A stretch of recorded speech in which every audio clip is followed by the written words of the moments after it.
এই শিবিরের কাছে যাতে আসতে না পারে সেই জন্য বলা হয় হাত কাটা রক কাটা। কার রক কাটছে দেখান। আমি তো চ্যালেঞ্জ করেছি, শিবির কার ছেলের কোন বিশ্ববিদ্যালয় কোথায় কার রক কেটেছে যদি প্রমাণ করতে পারো, শিবিরের পক্ষে একটি কথাও আমি বলবো না। কাজী বাজে কথা বলে কোনো লাভ নাই।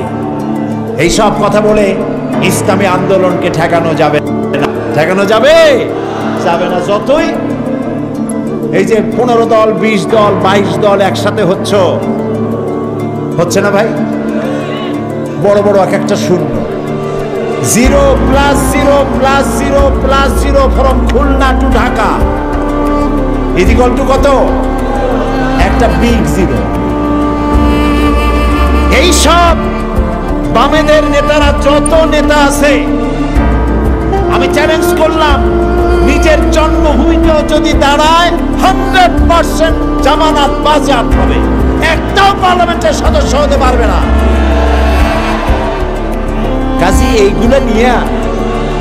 এগুলি নিয়ে দল করিয়া, বড় বড় দল দেখাইয়া ইসলামের বিরুদ্ধে কথা বলিয়া কোনো পার পাওয়া যাবে না ইনশাআল্লাহ। বলেন ইনশাআল্লাহ।